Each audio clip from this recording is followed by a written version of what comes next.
खोजी टीवी के मुअज़्ज़िज़ दोस्तों, मैं हूं माजिद मलिक और अब तमाम देखने और सुनने वालों को अस्सलाम वालेकुम। नाज़रीन गिरामी, इसराइल और अमेरिका के साथ तमाम मुआहदे खत्म हो गए। अब बड़ी जंग होगी।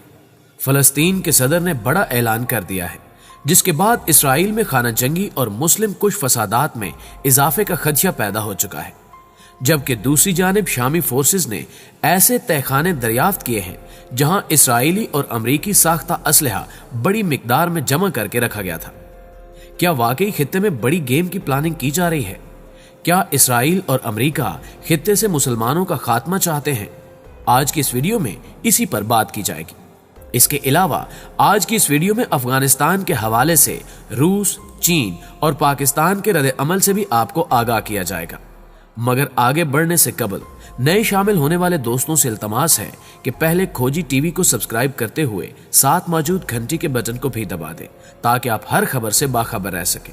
तो आइए चलते हैं मौजू के असल हिस्से की जानिब। मुअज़्ज़िज़ दोस्तों, मशरिक़ वुस्ता में अमरीकी असर रसूख कम होता हुआ मालूम हो रहा है। ईरान की धमकियों और अमली इक़दामात के बाद अब अफगानिस्तान में भी अहम पेशरफ्त मंजराम पर आई है। अफगानिस्तान में अमन के क़याम के लिए इस वक्त चीन, रूस और पाकिस्तान मिलकर सिफारतकारी कर रहे हैं, ताकि इस देरीना मसले को हल किया जा सके। पाकिस्तान का मौक़िफ़ है कि अफगानिस्तान में अमन पाकिस्तान के अमन से मशरूत है। माजी में पाकिस्तान ने अफगानिस्तान की जंग में बड़ा खसारा उठाया है और अब मजीद किसी किस्म के नुकसान की गुंजाइश बाकी नहीं रही। पाकिस्तानी हुकूमत का मौक़िफ़ है कि अमेरिका मौजूदा अफगान हुकूमत और तालिबान मिल बैठकर इस संगीन जंग का कोई हल तलाश करें और अमन की जानिब वापस लौटें।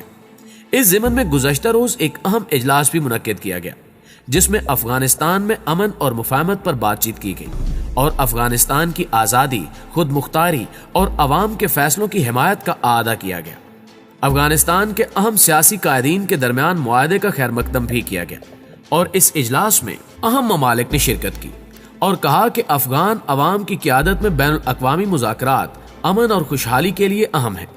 तमाम अफगान ग्रुप्स बशमूल तालिबान मौके से फ़ायदा उठाते हुए मुज़ाकरात को आगे बढ़ाएं।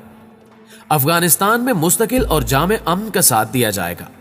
मुश्तरका एलामिये के मुताबिक इजलास में फैसला किया गया कि मुस्तकबिल में गैर मुल्की अफवाज की वापसी समेत अहम पेशरफ्त पर नजर रखी जाएगी और गैर मुल्की अफवाज अफगानिस्तान से एक मुकर्रर तरीक़ेकार और जिम्मेदाराना अंदाज से वापसी इख्तियार करें। तमाम अफगान फरीक कैदियों की रिहाई को यकीनी बनाया जाए।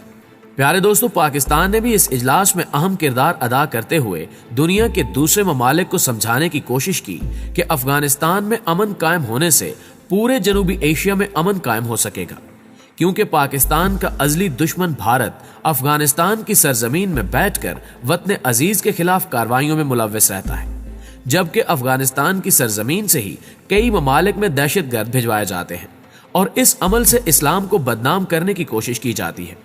मुश्तरका एलामिये में कहा गया है कि अफगानिस्तान में अल-कायदा, दाइश, ETIM और तहरीक पाकिस्तान के जंगजुओं के खिलाफ कार्रवाई की जाए। पाकिस्तान ने कहा कि अफगानिस्तान में मोहलिक वबा पर काबू पाने की कोशिशों की मुकम्मल हिमायत की जाएगी। अफगान मुहाजिरीन की वापसी और आबादकारी के अमल की भी पाकिस्तान भरपूर हिमायत का ऐलान करता है। आलमी बिरादरी भी अफगान मुहाजिरीन की बावकार वापसी की हिमायत करे। दूसरी जानिब अफगानिस्तान में इक़्तिदार की तकसीम के मुआहदे पर सऊदी अरब का रद्द अमल भी मंजराम पर आ गया है। तफसीलात के मुताबिक अफगानिस्तान में कई माह से जारी सियासी बहरान खत्म हो गया है।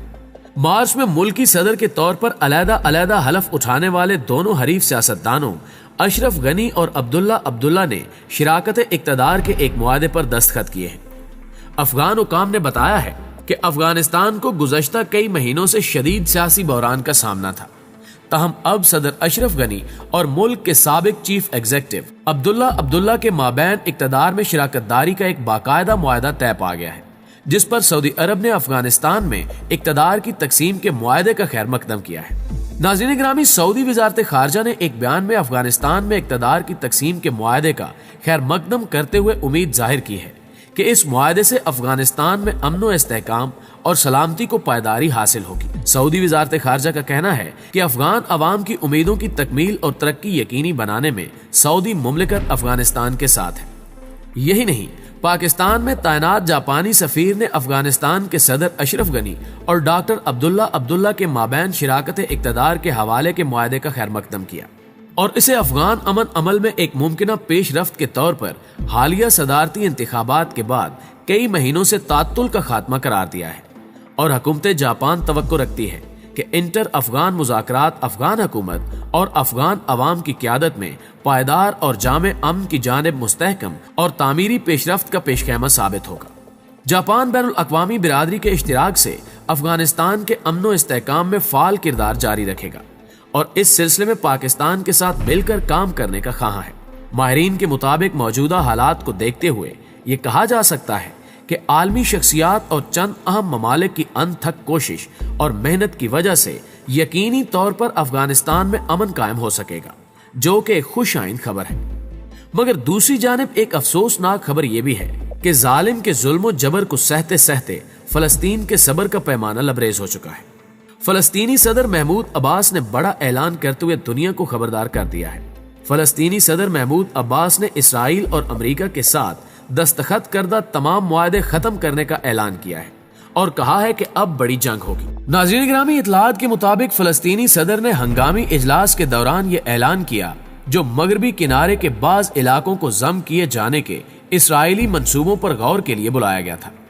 इस ऐलान में ओस्लो मुआहदा शामिल है, जिसमें 1993 में दस्तखत किए गए थे। इस ऐलान ने दुनिया भर को हिलाकर रख दिया है।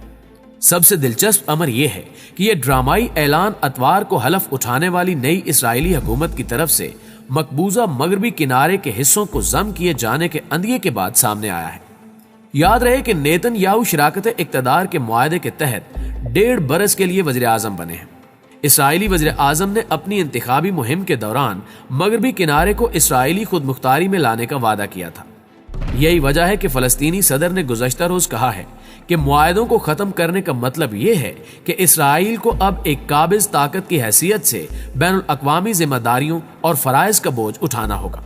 फलस्तीनी सदर ने अमेरिका को भी शदीद तनकीद का निशाना बनाया कि फलस्तीनियों पर होने वाले जुल्म सितम के लिए अमेरिकी इंतजामिया मुकम्मल तौर पर जिम्मेदार है।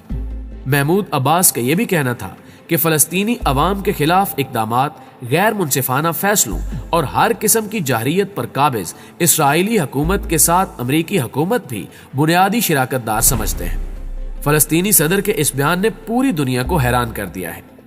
फलस्तीन का यह बयान इसराइल और अमेरिका के खिलाफ खुली जंग के मुतरादिफ है। मुस्तकबिल करीब में इसराइल और फलस्तीनी मुसलमानों के दरमियान बड़ी खाना जंगी हो सकती है और एक इंकिशाफ यह भी है कि मौजूदा हालात में तुर्की और पाकिस्तान फलस्तीनी मुसलमानों की मदद के लिए तैयारी मुकम्मल कर चुके हैं।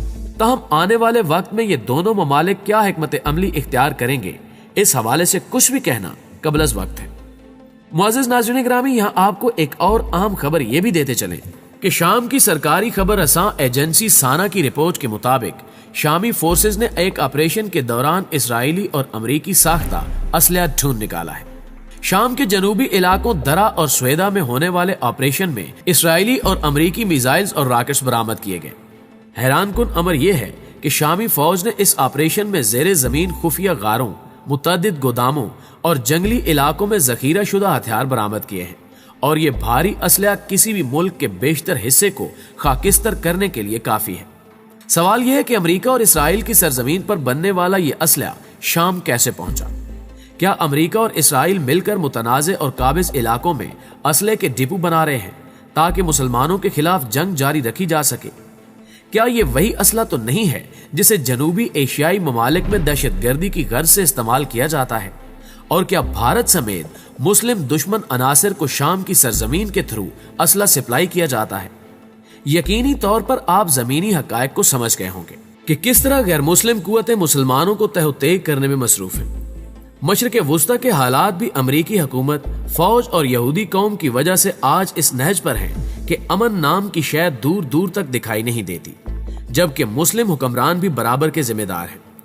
मुस्लिम ममालिक में अमरीका खुफिया अड्डे क्यों बनाए जाते हैं? सऊदी अरब अपने मुल्क का दिफा खुद क्यों नहीं कर सकता? इसे दिफाई लिहाज से ताकतवर इस्लामी ममालिक से मदद लेते हुए अमरीका को अपनी सरजमीन से बेदखल कर देना चाहिए ताकि खित्ते में अमरीकी असर रसूख कम हो सके। ईरान, तुर्की और पाकिस्तान इस मौक़िफ़ के कायल हैं कि खित्ते में अमन उस वक्त तक कायम नहीं हो सकता जब तक कि अमरीकी अफवाज का इनखिला ना हो जाए।